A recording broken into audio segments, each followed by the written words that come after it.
Okay, it is 8:32 p.m. Central Standard Time, and today is Thursday, July the 29th. Welcome to week number four. Week number four of Contemporary Issues in Criminal Justice. My name is Richard Wright, and I'm going to be here giving you details on your assignments for week four for this week. We're turning the corner, and so by the time that we finish this week out, any assignments from week three that have not been submitted will not be accepted. So you need to be aware of that, so we can make sure that you get those in. Of course, if you do submit them late, thus there were extenuating circumstances, which I'm aware of, then you will lose points. So let's go ahead and let's get started. Let me share my screen.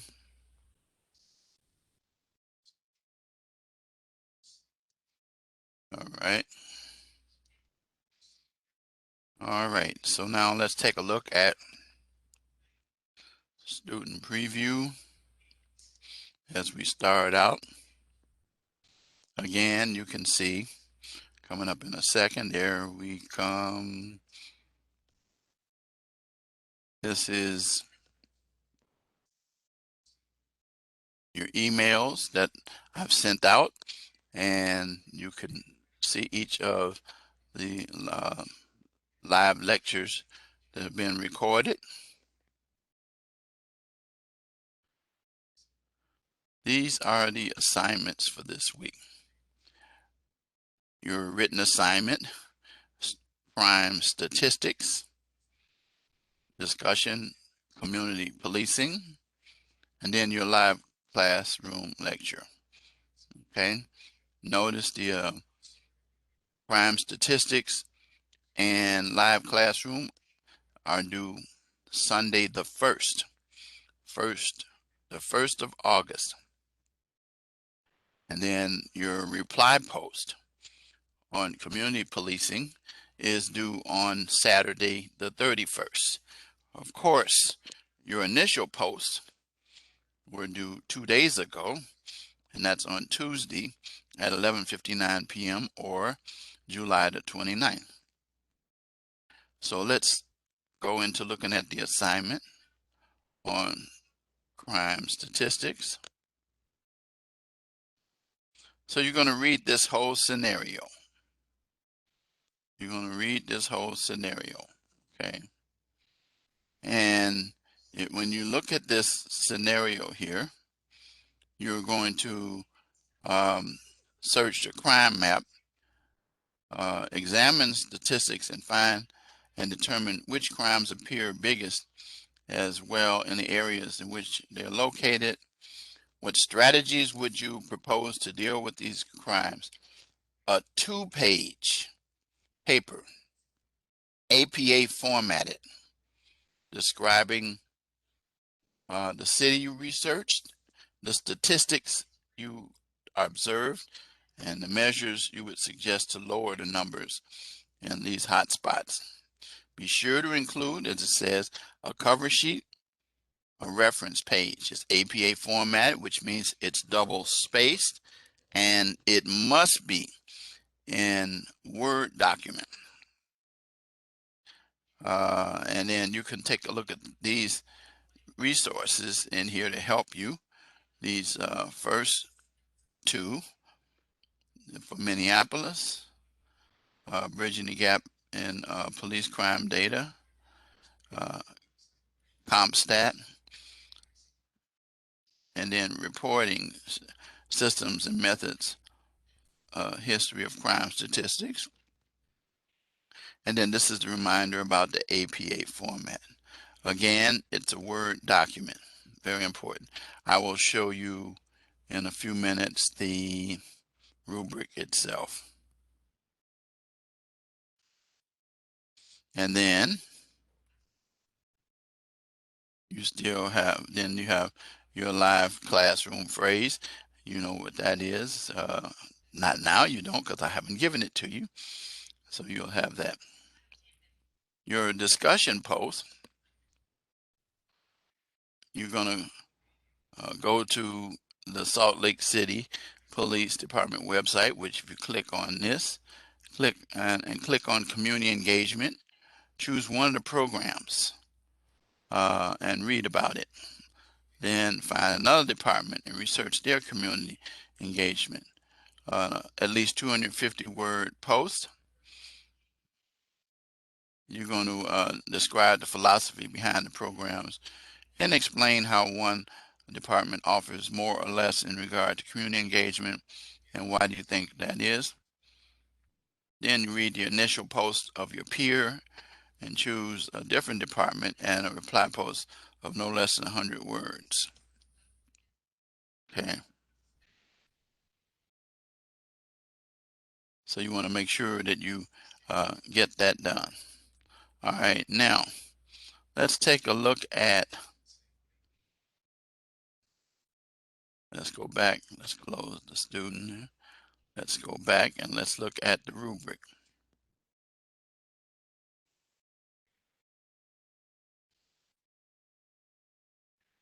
Assignment crime statistics.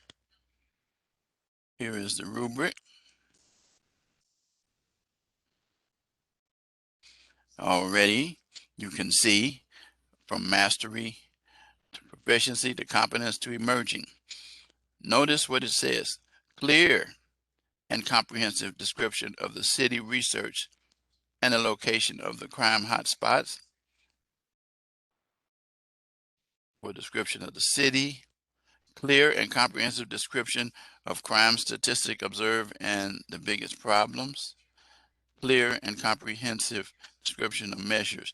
Now, be aware that in doing so, if it's APA formatted, your paper must have citations in the body and references at the end. And again, you know how many pages it is.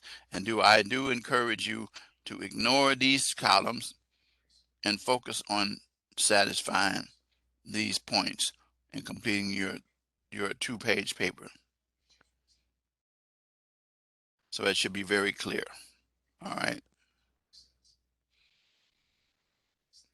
Very important, because you can get a lower grade if you don't satisfy the requirements in the first column. Very, very, very important. All right.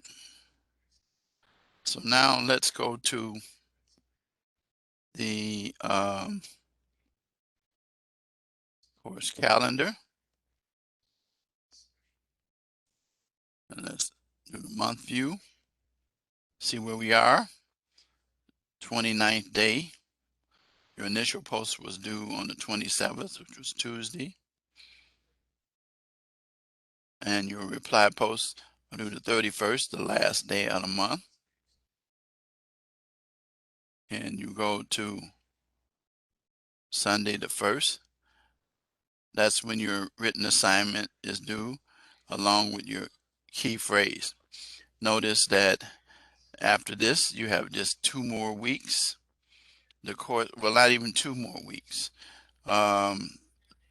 You're a week from next Tuesday, which is the 3rd, the course actually ends. That's it. It does not end on the 11th, 12th, 13th, 14th, or 15th. So it's very important for you to get those assignments in. Okay.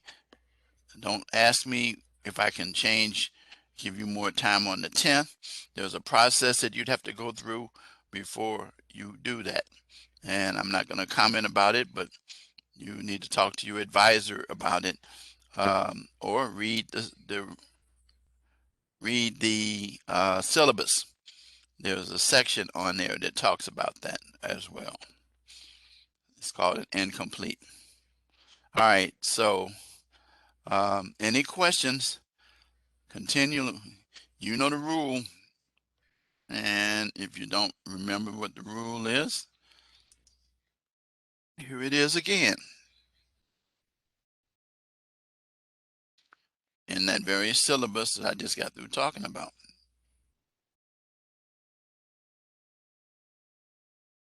It says you can text me, call me, or email me. Notice the last one.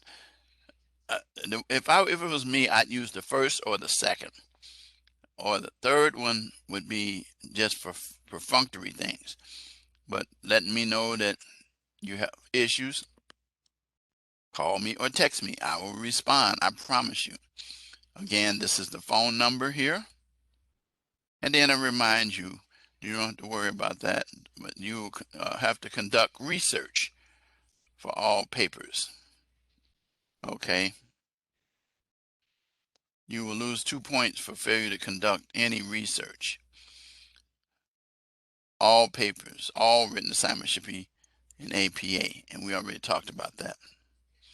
All right. And just for your own information,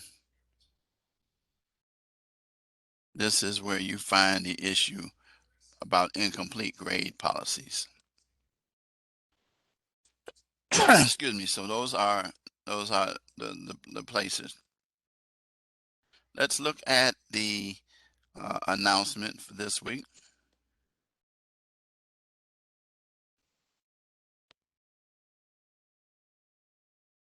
Comparing policing. To prepare, it's important to complete, and we're going to go over these activities: policing history, early policing methods, and technology. And of course, the lecture is taking place right now. You know the link. It tells you where to find it in the module itself. And your discussion assignment, you already know that, but I'll repeat again, it's community policing. Initial post was due Tuesday, and the reply post is due Saturday. That's a day after tomorrow. Finally, be able to complete the written assignment, crime statistics. Then, of course, you know, you give your key phrase. And the requirements are found in Blackboard under Lesson tab. And notice rubrics, all capitalized, because I emphasize rubrics to you. Very important. And why do we do that? Because rubrics give you requirements to support the directions that are required to maximize your grade, so that you end up with a grade that begins to move you towards the honor roll and dean's list. My motto, adversity is a springboard to success. You know what that's all about. And I encourage you to finish strong, continue strong throughout this whole course. All right. And so that's the announcements. So now let's go to module 4 and the live recording lecture. You already know that. The key phrase when that's due. So let's talk about policing history. The history of policing. As you can see, community policing has always been one of the issues that has been prevalent in policing. And it's back now. And the key thing is that as citizens patrol the streets at night, and moving now, where the police departments were formed in the 1800s up to 50s, you see, as you can say, the beat cop walking around on foot. We don't see that anymore. It's different. It's a different time and a different world. They were known by the people in the community, and there was trust for law enforcement, and the communities felt safer because of that. And it says community members knew the beat officer and felt safe in reporting crimes to someone that they trusted. So when you connect to policing, you trust police officers more. And that's something that we are working towards. Okay. In the 20s, the patrol car became the way. And you still pretty much see that now. And the thing though with that is that the connection is not as personal because of the fact that you don't have the officers walking on patrol. You do have in some instances police officers riding bicycles during certain times of the year. You don't even see as much unless you're dealing with the state police of motorcycle riding. You used to see that quite a bit. We used to have in our city, Chicago, those three-wheelers where the police rode around in motorcycles, but now you don't see it as much. And so crime uh, began to rise. Uh, and the isolation of the police from their cars, um, the community people really didn't know them, and so um, there was no trust there, and the trust that had been established was being either manipulated, broke down, or totally destroyed. Before in the 80s and the 90s, crime began to rise as a result. And community policing is an attempt to reconnect the police, law enforcement, with the community itself. Because you have to remember one thing about policing. It requires the cooperation of the community in order to combat it. When you have individuals who see nothing, hear nothing, know nothing about crime and won't report it, then that enhances the ability for crime to grow and become more rampant. So what we need is they have CSOs now that are around, community service officers, and these are almost like counselors, and they try to help people with issues regarding to regular daily activities, not so much crime, okay? And that this is an attempt to help people to reconnect with the police. Um, but um, now we've reached a stage where we have police officers responding to instances where mental illness involves substance abuse, homelessness. Then we need to have professionals. That is why, if you notice that most police departments have increased the level of education that individuals have in order to uh, become a police officer. It's gone pretty much from having a high school diploma to all the way up to bachelor's, and but most are requiring at least an associate's degree.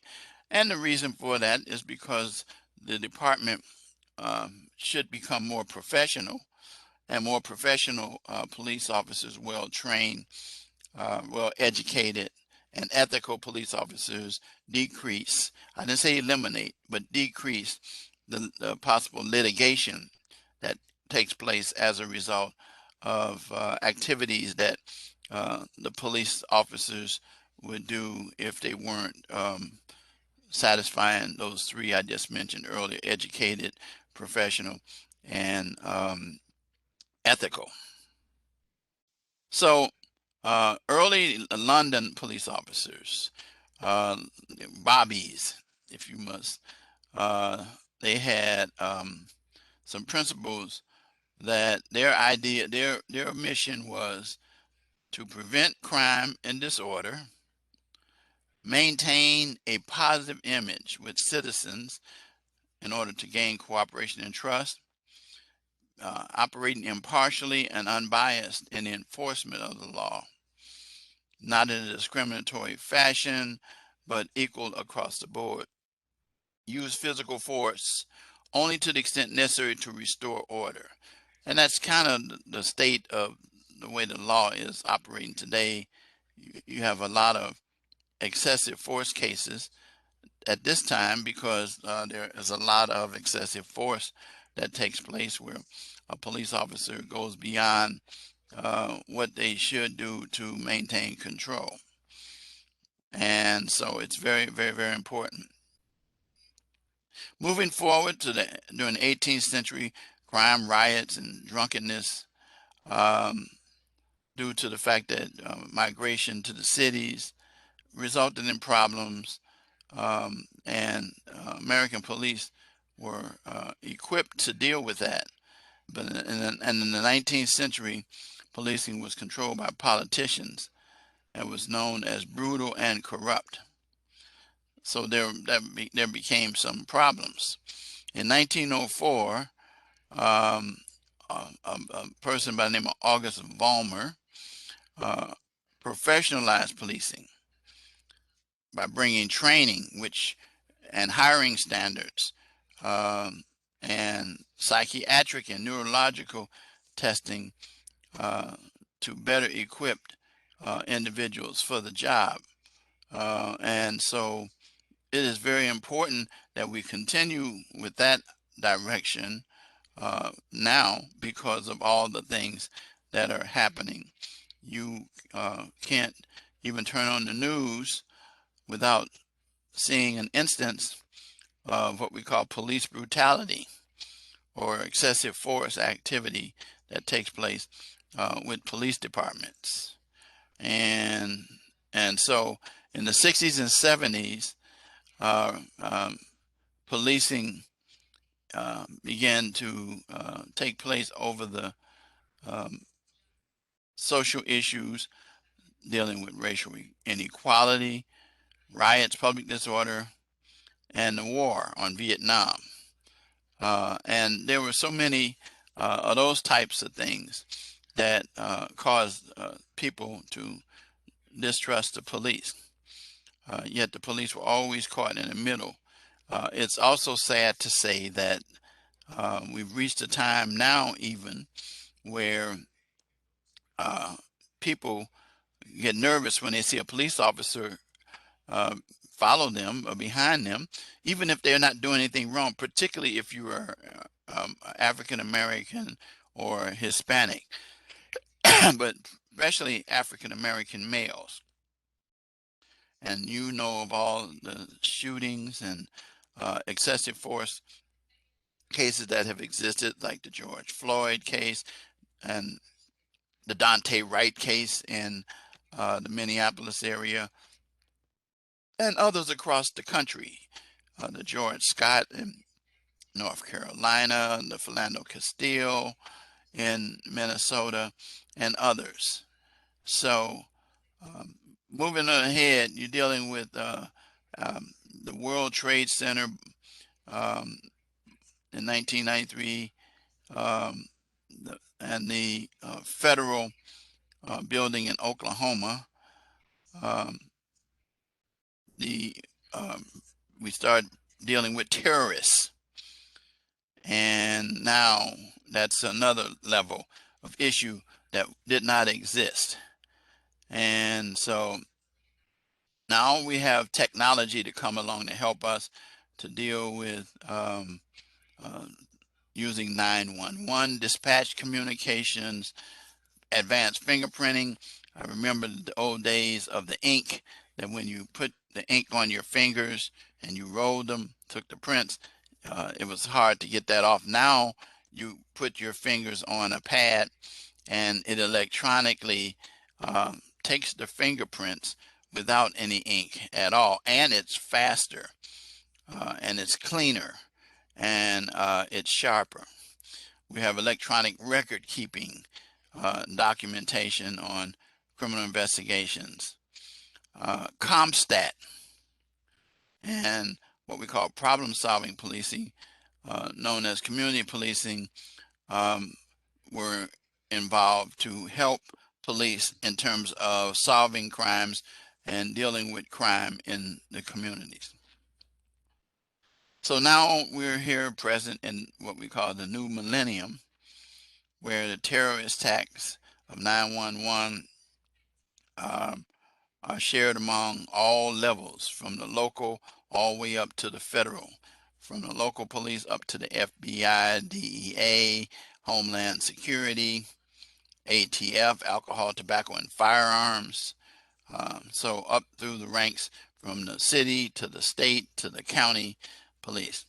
And so today officers have to learn how to operate as social workers, um, dealing with the life issues, um, and helping provide resources and other options other than arrest. Specifically, an example is what we call deflection in drug cases, where individuals who are addicted to drugs might find themselves with a record and behind bars, rather than being directed to uh, agencies that can treat the problem, such as using the drugs. I already have said this over and over, and I'll keep saying it until I see it in.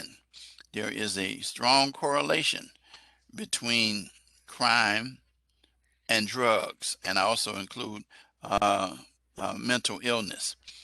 And so law enforcement has to be trained specifically to be able to respond to dealing with individuals who are on drugs, and be able to not use excessive force so rapidly and quickly, but to be able to break down the situation, or bring it down, as opposed to um, uh, escalation, de-escalation, to actually help the individual, because drugs and crime, as I said, do go together.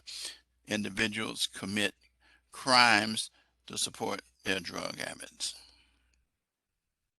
So modern policing, and we are now, requires police to be, as I said, college educated, socially conscious and responsible, tech savvy, and able to maintain a positive relationship with diverse communities, dealing with people of all ethnic backgrounds.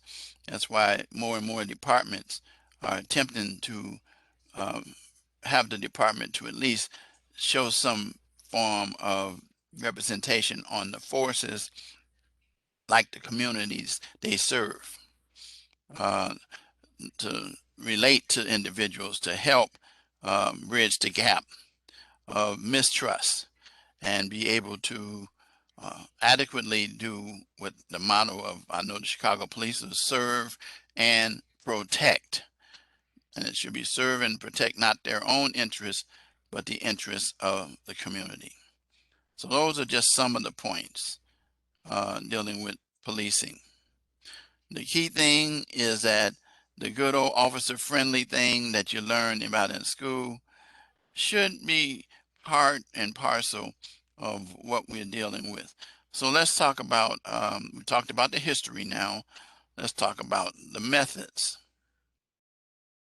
the early methods and the evolution of it. And we already kind of talked about this: walking the beat, um, using advanced technology, working together with the people in the community, and citizens should be able to have the opportunity to view the police department or law enforcement officers in a positive light, or look at them as friends and not enemies, not putting the people in bondage in the communities, but instead to protect, serve and protect, as I said earlier. So in the 20s and 30s, the era of Al Capone and organized crime, the FBI director, who I'm not very fond of at that time was J. Edgar Hoover, and the reason why I'm not is because he was a racist and he rejected minorities from being on the FBI. Yours truly was one of those people whose application was rejected, and they wrote me a letter apologizing years and years later. But I was always a fan of the FBI, but not one of the director J. Edgar Hoover's fans. During the 40s and 50s, crime was decreased somewhat because family structure was normally intact. Things were different with the family. It said there were institutions for the mentally ill where they could be housed and receive treatment. In large cities, policemen was mainly active to the quality of life, such as public drunkenness and theft. Policing was still among the reactive things that were taking place because the police were visible. Again, this was during the era where they were in the streets. And then, you know, the people in the neighborhood knew the officer. They didn't have to ask the officer their badge and ID number. They knew them because they interacted with them in various programs. I remember when I was a kid, I participated in the Explorers, where I was working with the police department and participating in minimizing crime in my neighborhood. And many of the explorers went on to become full-time police officers, and today have retired, many of them from that time. So anyway, because of the civil rights movement and the protests of the war, uh, uh, the problems or wall began to develop with the government and police. And there were investigations that were taking place during that time that the federal government had called COINTELPRO, where civil rights workers were investigated and dossiers were gathered. Yours truly was one of those people whose information was gathered. I was able to, through a Freedom of Information Act request, get that information and have it removed. And so there were a lot of things that were going on. So individual rights through the Constitution and the cases, expanded prisoner rights, these all came about.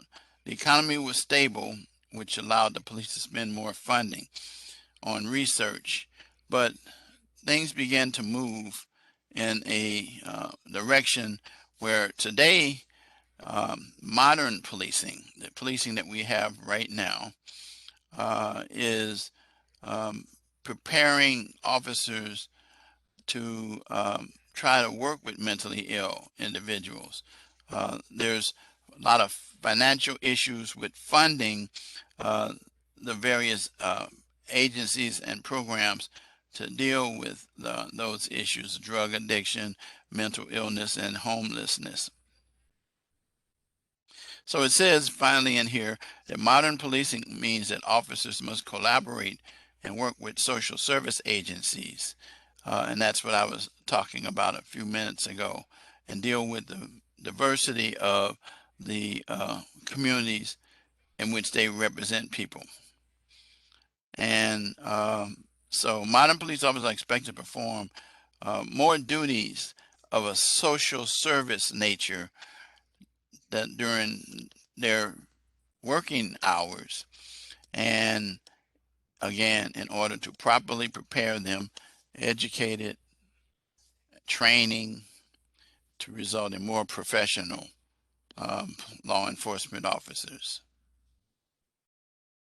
Finally, our policing, when we compare modern policing to what we talked about earlier, I'll read what it says. It says, we see the concept as the same.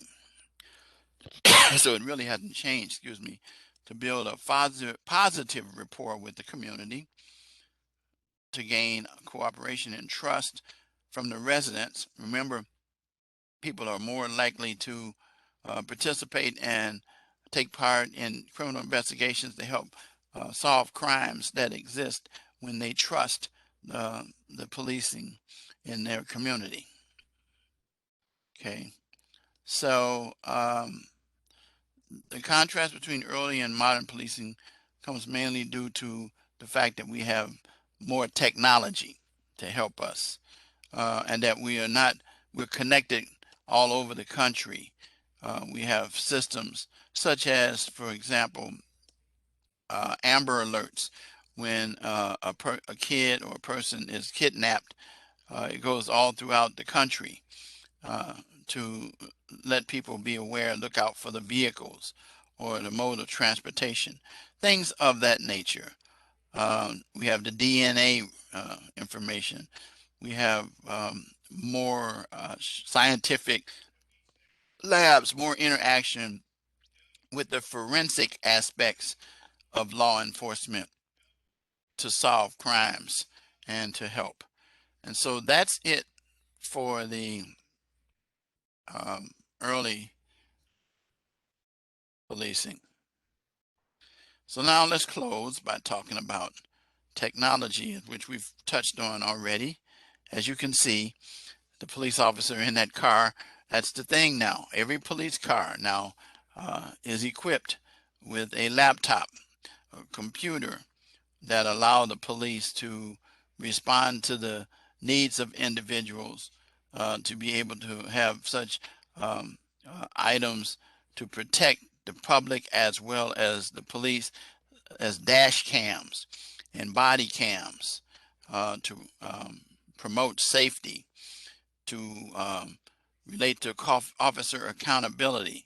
If you notice that there have been more and more instances where individuals um, that are involved in stops by police, the tape, everybody wants to see the videotape, and there are cameras everywhere, from the video cams of the police officers to these kind of things here in my hand here. As you know, what happened with the Derek Chauvin case involving the murder and killing of George Floyd, it was a video camera that was shot by a citizen that made that possible.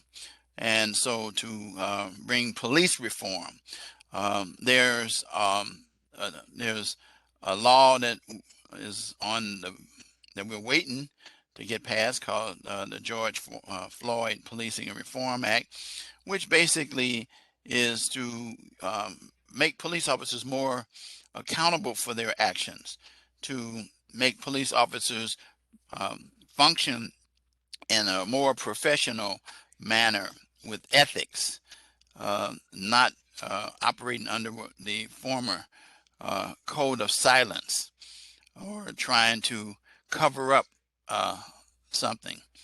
So with the technology we have, the technology kind of should, as I say, provide more support for the public as well as for officers, or it can be an enemy if you're not doing the job right.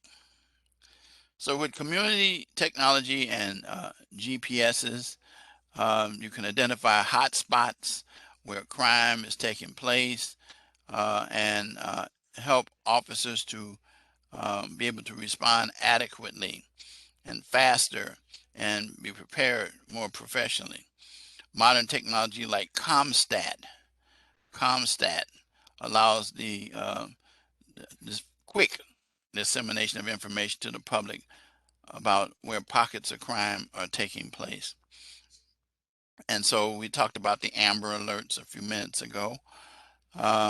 Modern policing allows community outreach to use social functions such as Facebook and local indicators. I attend a seminar every year, which coming up this year in August, I will be attending again.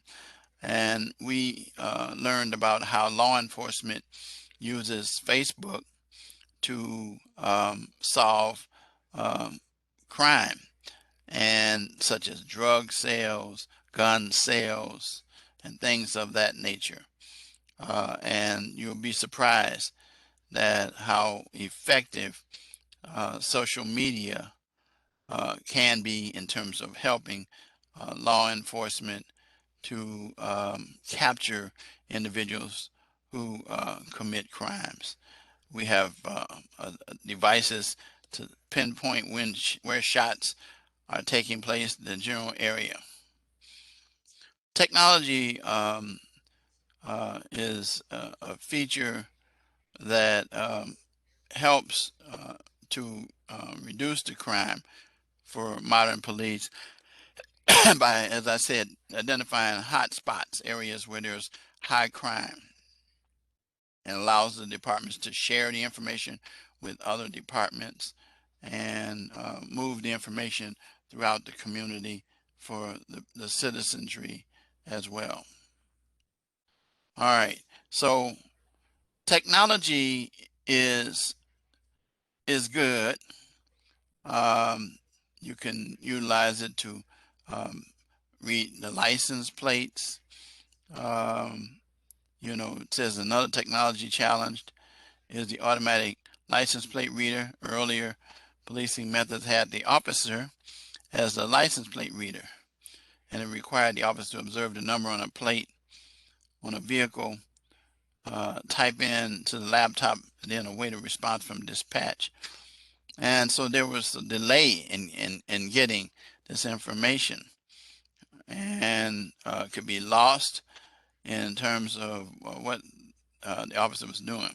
The other issue was as if the officer did locate an unregistered vehicle and approached the driver, was accused of singling out a driver for bias reasons. But the automatic license plate reader has eliminated these. First, it's a device that sits on the hood of the car, and it automatically scans the data and loads the information. The officer doesn't have to do anything. It's like a scanner. It is a scanner, and it immediately lets them know if a vehicle is stolen or if there's some issues with that as well. So what it is that technology has helped law enforcement to become more sophisticated in terms of gathering information and data, and being able to allow law enforcement to be able to respond in a more professional manner and to help police with their investigations. And then here are some sources down here where you can find that information. Okay, so that is it for today. I want to make sure that you understand that one of the things that is very important is connecting with the community. And as a law enforcement officer, future law enforcement officer, get to be known, not just when there's a crime taking place, but there are fairs that take place. I've seen situations where police officers, you know, they will come around young kids and maybe shoot a basket with them, or, you know, sit and observe a little bit and then say, can I take a couple shots with you, and something like that. Yeah, that's not being off the job. That's actually bridging the gap. So, okay, guys, that's it for today. I will see you next Thursday at the same time. Be sure that you get those assignments in. Be sure that you reach out to me if you have any questions. I want to give you a key phrase: community policing. That's it. Give me community policing and you'll get your points. See you next week. Enjoy. Stay safe. Be careful out there. I see that there's some issues still with the virus. Just remember one thing: dealing with the virus is not political. it's a health issue. And so you should separate the two. Your politics should have nothing to do with saving your life and protecting the lives of others. And that's all I have to say on that. So, good night. I'll see you next week.